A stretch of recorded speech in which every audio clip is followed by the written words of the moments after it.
ისტორია ბევრს უყვარს და ბევრს ხიბლავს. მათ შორის ქართველებსაც. იმის და მიუხედავად, რომ ბევრ მათგანს რთული ემიგრაციული გზის გავლა უწევთ აქ. და არიან ადამიანები, რომელთათვისაც ეს ქვეყანა უბრალოდ სიყვარული ან სირთულე კი არა, ცხოვრების ახალი ეტაპი და ახალი გამოწვევაა. დღეს გაგაცნობთ ემიგრანტ ცოლ-ქმარს, კახა ცერცვაძეს და შორენა ქურხულს, რომლებმაც შეძლეს და ბოლონიაში ორ ქართულ რესტორანს წარმატებით ამუშავებენ. მოდით გავიცნოთ მათი ისტორია, მათი გზა წარმატებამდე და შევიგრძნოთ ქართული სტუმართმასპინძლობა, გემო და სურნელი უცხო მიწაზე. ერმესი ტივი ბოლონიაში იმყოფება.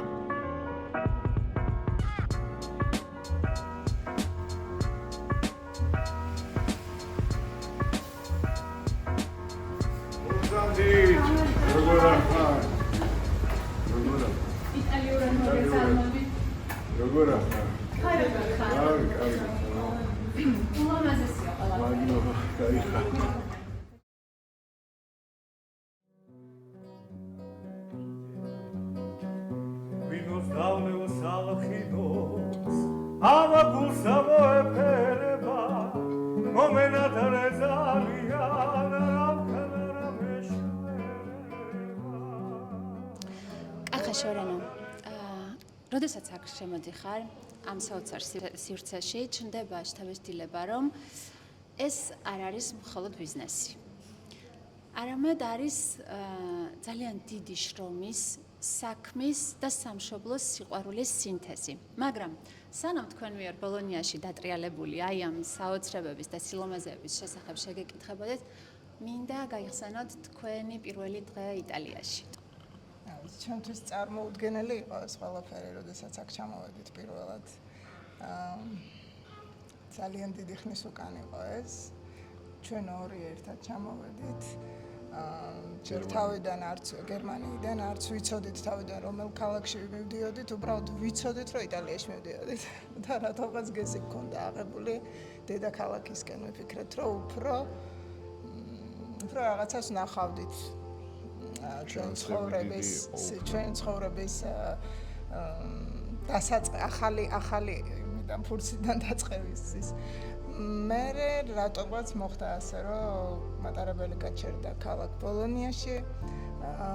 მე ჩამოვედით იქიდან და სამწუხაროდ მატარებელი როცა დავბრუნდით, სასოლი დავხდა. მატარებელმა გაგასწროთ? მატარებელმა გაგვასწროთ. ასე აღმოჩნდით ბოლონიაში. სად ვიყავით გაჩერებული არ ვიცოდი. მატარებელი გაჩერდა 15 წუთით. თავიდან ცუდათაც კითხულობდით, ბოლო გნახეთ, ახლა ჩამოსული ვერ აღიქვა იმას როგორი კითხება და მე აღმოვაჩინეთ, რომ ვართ თურმე ქალაქ ბოლონიაში. ეს რამდენი წლის წინ იყო? ეს იყო 27 წელი. ძალიან დიდი ხანია ხო, წლებსაც ვეღარ ვეთვლით, იმდენი ხანი გავიდა და რა ვიცი, მის მერე ბევრი გაჭირვების, ბევრი რა ვიცი, ყველაფერი გამოვიარეთ, კარგად იცით ახლა ემიგრანტები ასე მარტივად არ იწყობენ ცხოვრებას. და ნელ-ნელა მოვედით ამ. ანუ შეიძლება ითქვას, რომ თქვენ გამოიარეთ აი ემიგრანტის გზა, რომელსაც ძალიან ბევრი გადის ჯერ კიდევ დღეს. არ დაგიწყიათ რაღაც ძალიან დიდი გეგმით. ფაქტობრივად ნულიდან დავიწყეთ.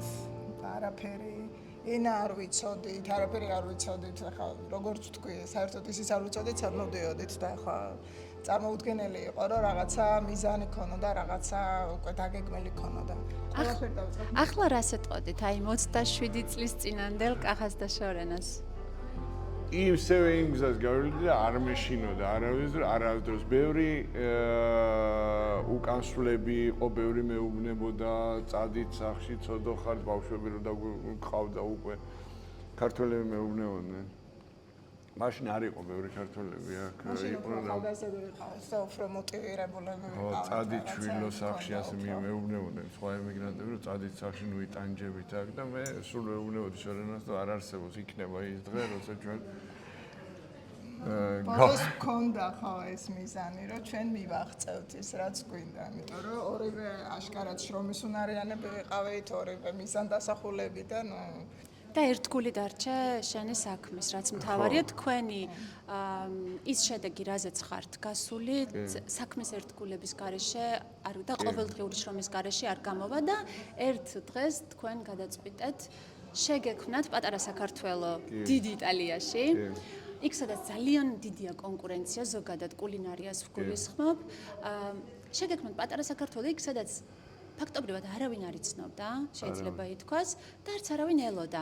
როდესაც პირველად გააჟღერეთ, რომ გინდოდათ ქართული რესტორნის გახსნა იტალიაში, ბოლონიაში, როგორი იყო პირველი რეაქციები? პირველი რეაქცია მე გეტყვით ახლა როგორ დავიწყეთ. პირველი იყო ჩემი ოჯახიდან გამომდინარე გეტყვი, შორენას არ უნდოდა რესტორანი რო გაგვეხსნა, მე მინდოდა, მე ვიყავი ამის ინიციატორი. სულ მეუბნებოდა არ გვინდა რესტორანი, არ არის ეგ ჩვენი საქმე. ძალიან შრომატევადია, ძალიან არ არის მარტივი და მით უმეტეს ამდენ მომხმარებელთან ურთიერთობა არ არის მარტივი. თან დიდ ფინანსებთან იყო დამოკიდებული, იმიტომ რომ ლიცენზია, ბევრ რაღაცებთან თვითონ შენობა, გარემონტება, ბევრ რაღაცებთან არის და ის ადამიანები, ვინც საქართველოსიდან ჩამოვიყვანდა, ვინც დღესდღეობით ჩემი გუნდია, პერსონალი ძალიან ძნელი არ არის ეს ადვილი. ბევრს გონია, რომ ქართველია ხაჭაპურის გამოცხობა იცის და ეს არ აკმაყოფილებს რესტორანს. ამას მინდა რომ ხაზი გავუსვათ, რომ თქვენ პერსონალი, გუნდი, მზარეული, შეფი და ასევე მისი თანაშემწეები ჩამოიყვანეთ საქართველოდან. ყველა შეუქმენი ზესტაფონელი. ზესტაფონელები არიან.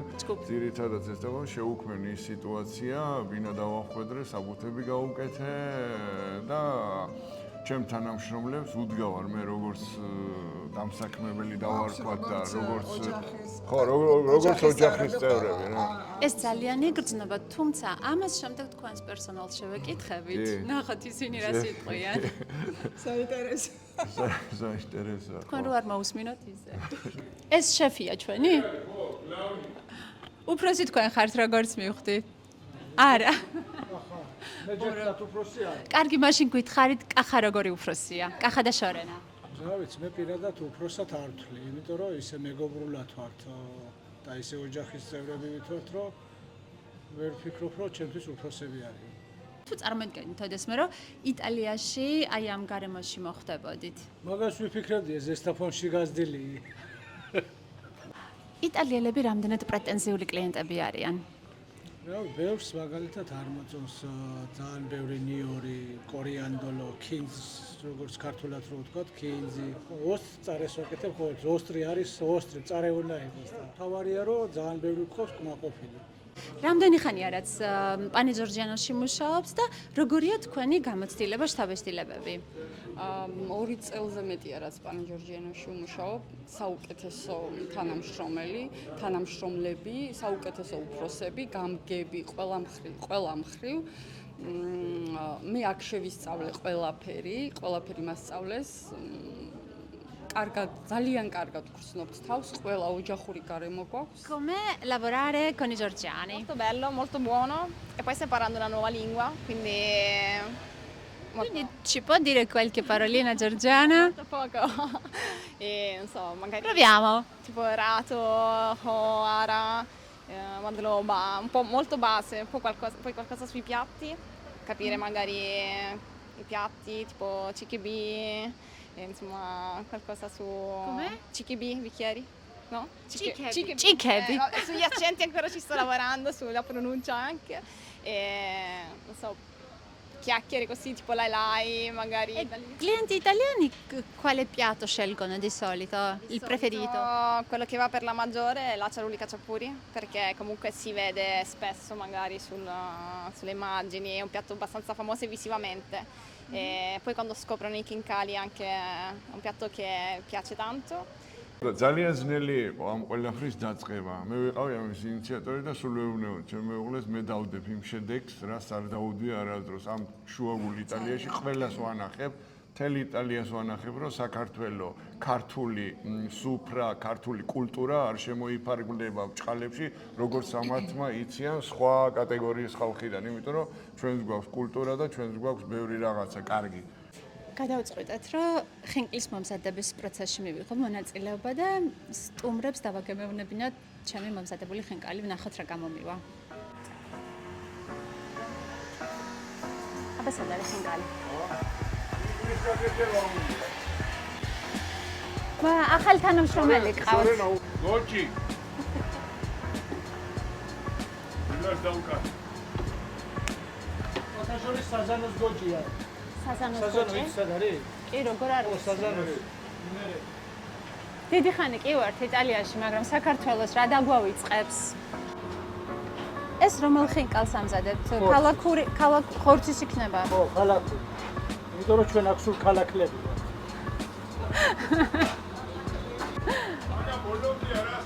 არა, მაგას ვაწოლ. ბევრი წყალი ხო არ არის? ესა. მერე რა ვქნა? მე ასე. მერე მეორე აქს რო დამექცევა? ხო, მაგრამ თქვენ ხართ დამწყები. ხო. ასე. ოკეი. ასე და აჰა, ახლა თქვენ შეგავთ ასე გვერდულად. მასია. აი შეხედე როგორ მიგავია ხელში ასე. და ნელ-ნელა უნდა ატრიალოთ. შეხედე? რა ხამაში ჰაერია, არ უნდა დარჩეს. აი ეს ერთი. ახლა შეიძლება. მაიცადე. ნახეთ რა ლამაზი ხინკალი გავაკეთე. აი მალადეც. პირველ წთაზე როგორი კაი გამოუვიდა. ისე ვაკანსია როგორ ექნება დაგირეკა. ცოტა მეტი ჩავუდოთ, კაი ხალხი ჩანდა. ხო, კაი. ოკეი. აი, ეხა მარტივია.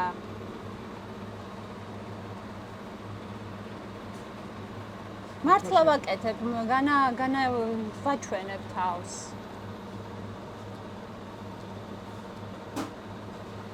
ხო, კაია.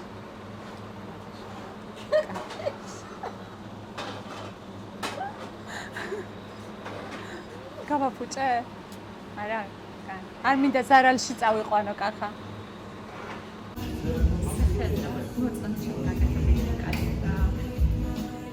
თუ გახსოვთ რა იყო პირველი კერძი, რომელიც იტალიაში მოამზადეთ და თუ გახსოვთ მისი გემო? კი, პირველი კერძი მოამზადეთ შოთის პურები. კერძი არა, აი თავიდან მქონდა ჩაფიქრებული, ჩვენ რესტორანი არ მქონდა ჩაფიქრებული, მქონდა უბრალოდ სახაჭაპური. ამიტომაც დაერქვა პანე ჯორჯანო, ქართული თავიდან პური. იტალიურად როგორც დავარეგისტრირე კომპანია, ქვია პანიფიჩო ჯორჯიანო. არ ქვია რესტორანთან არანაირი შეხება არ აქვს პანიფიჩოს მარტო, გვინდოდა პური გამოგვეცხო, ხაჭაპური და ეგეთი რაღაცა. საცხობის. ერთი მაგიდა არ მედგა იქ. და ერთ მშვენიერ დღეს მოდის იტალიელი ჟურნალისტი, იღებს ჩვენთან ყველაფერს და მეორე დღეს აი გათენებულიც არ იყო, გარეთ ვიხედები და კინაომ გავიდე. 160 კაცი დგას, ოჩერეთი შემოსვლა უნდა ჩვენთან. და იმ დღიდან დაიწყო ყველაფერი. მეორე ამბობს ხოლმე პანდემიის დროს და ვიმასკი დავკეტე ჩემი ბიზნესი, ახლა ვეღარა არასდროს არ მიფიქრია დაკიდოთ, პირიქით ვფიქრობ, როგორ გავშალო მთელ იტალიაში. ჩემი მარკა და ფლორენციაში გელოდებით. კი, ფლორენციაში შენთან ვიტყვი პირველად, უკვე ნანახი მაქვს შენობა და სექტემბრიდან ვფიქრობთ გახსნა. პირველი ექსკლუზივი შენთვის. ερμესიტი ვიქნება პირველი სტუმარი. აუცილებლად. და აქვე მინდა ერთ დეტალს გავუსვა ხაზი, რომელიც სან მარკოსთან არის ახლოს, ცენტრში. შესანიშნავია. საოცარი ადგილია მინდა კი. რესტორანში არის თითოეულ დეტალზე ნაფიქრი, მენიუდან დაწყებული, ინტერიერით დამთავრებული. მაგრამ ვიცით რომ იტალიელებს კარგი სამზარეულო უყვართ. მიჩვეულები არიან ხარისხს. როგორი რეაქცია ქონდათ? აი პირველი რეაქციები იტალიელების. მე როგორც იტალიაში დიდხანს ცხოვრობ, იცი და შენს დიდხანს ცხოვრობ და იცი ესენი როგორ ჭამენ, რა უყვართ და ეს მე ყველაფერი გათვლილი მაქვს. პირველი სტრანიერი ვარ, პირველი არ ვიტყვი ქართული უცხოელი ვარ, რომელიც სავსეა იტალიელებით. ჩვენი რესტორანი. პირველი ვარ, რომ შემოიარო ქალაქი, ბევრი არის თურქული რესტორანი. ალბანული ერთადერთი არის ჩვენი რესტორანი, სადაც 80% დადის იტალიელი. იმიტომ რომ ზუსტად ვიცი რა უყვართ, ზუსტად ვიცი რა უნდათ. ჩვენ შევიტან იმას, რომ ფაქტიურად ამაზეც კერძებზე ჩვენი კერძები ძალიან მძაფრია სუნელებიდან გამომდინარე და ამაზე ძალიან ბევრი ვიმუშავეთ, რომ არ ყოფილიყო ის თუნდაც ძალიან ცხარე, ან ძალიან ზედმეტად ანუ მოერგეთ მოვერგეთ მაინც იმ- მათ მოთხოვნებს. ძალიან ბევრი ვიმუშავეთ თითოეულ კერძზე, რომ ძალიან ის მოწონებოდა თამათ. ის მენიუ კიდევ რაც გვაქვს შექმნილი, არაფერი არ გვაქვს გაკეთებული. ყველაფერი იწყება ნოლიდან და კეთდება იმ წუთში, სამზარეულოში. ნახევარ ფაბრიკატებს არა, ამიყენებთ. არ ხوارობ არა. და ყველაზე საყვარელი კერძი რომელია იტალიელების? ყველაზე დიდი ყველაზე მოთხოვნა. საყვარელი არის იტალიელების აჭარული ხაჭაპური, ეს არის პირველი ნომერი. აჭარული ხაჭა, მეორე მოდის ხინკალი და ბადრიჯანი. ეს არის ეს ბადრიჯანი სამეული. ნიგზით, აჭარული ხაჭაპური. ხაჭაპური და ხინკალი. ქართველი ემიგრანტების ვიცით, რომ ბევრი ქართველი ემიგრანტიც ყავთ სტუმარი. კი, კი. მათი ისინი ძირითადად რას უკვეთავენ? ქართულად. ქართულად მერული ხაჭაპური. მერული ხაჭაპური, ხინკალი. კალი, ნუ რაც უფრო ენატრებათ. ხშირად ვტუმრობ ხოლმე, რადგან ძალიან თბილი გარემოა და ხალხიც თბილად გვხვდება თვითონ მომსახურე პერსონაჟები. კერძებს რა სიტყვით? ყველაფერი უგემრიელესია. კი, ესეთი. ძალიან მომწონს ხალხი და კერძებიც ყველაფერი უგემრიელესია. რას უკვეთავთ ხოლმე ყველაზე ხშირად? ძირითადად ხაჭაპური და ხინკალი, ძირითადად ჩვენი საჭმელი. ვარ ძალიან ხშირად. გვახსენებს ყველაფერ ქართულს, რომ შემოდიხარ სურათები, სიმღერები, ეს საჭმელი ხო თავისთავად და ყველაფერი არის უგემრიელესი და დიდი მადლობა, რომ არსებობენ და ჩვენ ნოსტალგიას რაც გაგვაჩნია, აი ცოტათი მაინც სიხარულით გვივსებენ ამ დღეებს. ხედავ რომ ღვინის შესანიშნავ ეს საოცარი არჩევანი გაქვთ. კი. თქვენ შემოგაქვთ შემოგვაქვს იტალიაში ღვინო, გავხდით იმპორტიორები ქართული ღვინის იტალიაში. რომელი კომპანიები არიან? სამი კომპანიასთან მუშაობ. პირველი არის მოსმიერი, აგერ არის ხასმის და ჯიუანი. ამ სამ კომპანიასთან მუშაობ, რომელთაც ძალიან ბევრი შემოთავაზებები მაქვს ხოლმე. კი იცი დინა. ჩვენ რომელს მივერთმევთ? ეს არის ჯიუანს მივერთმევთ. უგემრიელესია. უგემრიელესი ღვინო არის, დააგემოვნე. ძალიან კარგი არის და აი ყველა მეუბნება რომ აი ნუმერო 1 ვინო პირველია ღვინო, იმიტომ რომ წითელ ღვინოზე აკეთებენ მაინც არჩევანს წითელი იტალიელები. ღვინო არის პირველ ადგილზე. კი, საფერა. და როგორი შეფასებები აქვთ ხოლმე? ცოტა რთულია იტალიელს რამე მოაწონო. Made in Italy იმდენად ჩვენი ძლიერია. შეფასებები Google-ში რო ნახოთ, აი იქ მიხვდებით ყველაფერს იტალიელები რას წერენ. ანუ რეცენზიებია. კი, ძალიან კარგს წერენ, ძალიან ხშირად მესმის, რომ აღმოაჩინეს რაღაც ახალი. ამ დროს ჩვენ ყოველ ჯერზე გვიწევს იმის თქმა, რომ ღვინის სამშობლო საქართველოა. მაგრამ ბევრმა არ იცის. მაგრამ სადღაც მე ჩემი პროცენტული შემთხვევაში რომ პირველი ქვევრეს ღვინო საქართველოდან მოდის და ნუ ამაზე ორი აზრი არსებობს. შემეცნებითი ლექციებიც გაქვთ ხოლმე, ხო? კი, მე ვატარებ ხოლმე ღვინო, ვინც შემოდის, ყველა ჩემ მომხმარებელს მე თვითონ ხვდები, მე თვითონ უხსნი ყველაფერს, როგორ ვაკეთებთ ღვინოს. მე ვეუბნები ხოლმე Google-ში დაგუგლეთ, ვინ გააკეთა პირველი ღვინო ქვევრში და მე მოდიან ხოლმე და შენ რომ მითხარი, ეგ ყველაფერი სწორი ყოფილა. მანამდე არ გჯეროდათ. მანამდე ხო ახლა მაინც ეჭში შეაქვთ რომ წარმოიდგინეთ რომ უფრო რომაული ღვინო არის პირველი. Questa è la nostra prima volta. Eravamo molto curiose di assaggiare la cucina georgiana, nuove cose, poi siamo delle abitué della cucina etnica, quindi ci mancava la georgiana. Stasera per questa prima volta un vino fermentato nelle anfore. Io il bianco e lei il rosso. Adesso lo proviamo e ci sembra buono. Sapete che la Georgia è la patria del vino? È il primo paese che ha cominciato questa cultura di vinificazione. Ma dai! Di 8000 anni di storia abbiamo. Quindi non siamo noi o i francesi. No! Sono i georgiani. Ok. Tu state curiose anche di assaggiare, chiaramente, essendo qua anche l'acqua georgiana. E come si chiama? Bojomi? Bravissima. თუმცა თქვენ გაქვთ მეორე რესტორანიც, უფრო სწორად პირველი რესტორანიც, ეს არის მეორე. და ასევე აპირებთ ფლორენციაში. კი, ვაპირებთ. და დარწმუნებული ვარ ფლორენციითაც არ შემოიფარგლებით. არა, არ შემოვიფარგლებით, მაგრამ რასაც ვაკეთებ, დრო მჭირდება, იმიტომ რომ ის ხარისხი, რაც მინდა რომ დავდო. კახა იგრძნობა ხარისხი. ხარისხი მე სულ ვამოხმარა ჩემო თანამშრომლებას იციან, ვისთანაც არ მე ხო თქვი რომ ჩემ თანამშრომლებს ალგი გაესაუბრები.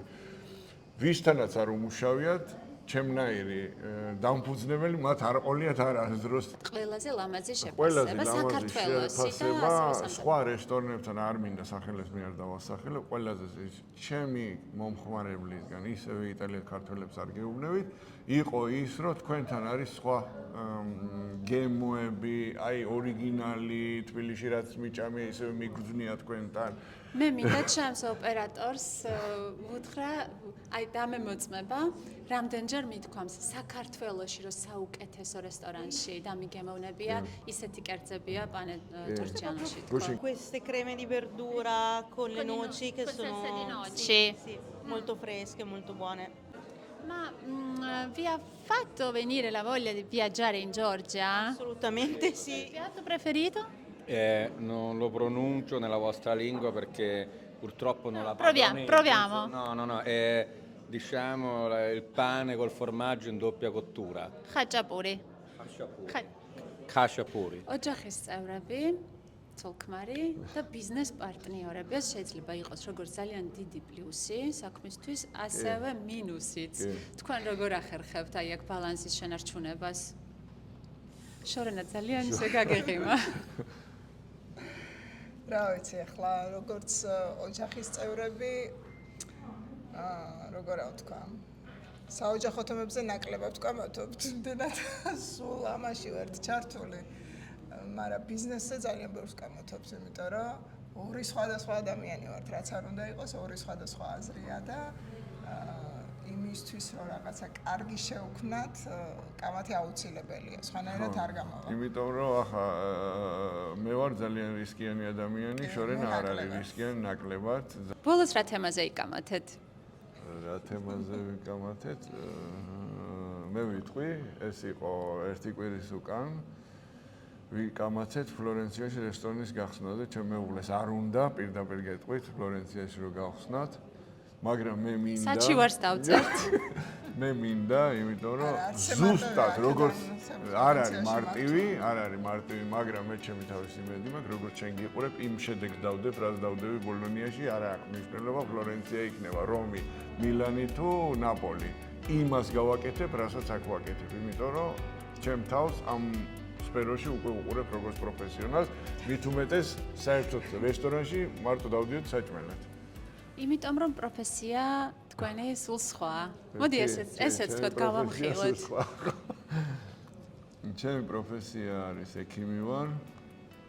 დავამთავრე სამედიცინო ინსტიტუტი, განხრით გინეკოლოგი ვარ, დავამთავრე ინტერნატურა, დავამთავრე ორდინატურა. 3 წელი მუშაობდი, უნდა დამეცვა დოქტორ მედიცინის ნაუკი უნდა გამხდარიყო სანქტ-პეტერბურგში და ერთ მშვენიერ დღეს ამ ყველაფერს დავანებე თავი, შევხვდი ჩემ მეორე ნახევარს, სადაც გავაგრძელე დანარჩენი ცხოვრება. შენ სულ სხვა სფეროდან მოდიხარ შორენა. კი, მაგრამ მე უფრო ახლა ვარ ვფიქრობ მართვის საკითხში, იმიტომ რომ ფინანსები და საბანკო მაგ დამთავრდა. მიუხედავად აქ ეს ძალიან დიდი პლუსი ასეთი საქმისთვის. ასე ვთქვათ, ხო, ამის გარეშე ფაქტიურად ერთ-ერთი ბიზნესი ვერ წავა წინ და ნუ უფრო ახლოს ვარ ვიტყოდი. და ასევე მონაწილეობას ღებულობთ ფესტივალებში. კი, ფესტივალებში. კულინარიულ ფესტივალებში. წელს გავიმარჯვე. საპრიზო ადგილი აიღეთ. კი, საპრიზო და ადგილი. რამდენი ქვეყანა იყო წარმოდგენილი? 25 ქვეყანა იყო წარმოდგენილი. ერთ-ერთი ვიყავით ჩვენ ჯორჯია, საქართველო. ჯორჯია! აჯობეთ. საფრანგეთსაც ვაჯობეთ. და ბევრი ქვეყნებს, წარმატებულ ქვეყნებს ვაჯობეთ, კი. რომელთა სამზარეულოს ძალიან კი, ცნობილია ძალიან ცნობილი სოფლიოში. არის ევროპაში და სოფლიოში მათი სამზარეულო. ახლა მოგეხსენებათ საფრანგეთის სამზარეულო. და მე კიდევ ძალიან ბევრი წარმატება მინდა გისურვოთ, დარწმუნებული ვარ. ისეთი ხარისხით აკეთებს და ისეთი გულით ამ ყველაფერს, რომ წარმატება ყოველთვის თქვენთან იქნება, დარწმუნებული ვარ. მადლობა, გაიხარე და წარმატებებს გისურვებ ასევე შენ საქმიანობაში და ყოველთვის ჩვენ გვიგულეთ შენს გვერდით როგორც ქართული სახლი პანე ჯორჯიანო.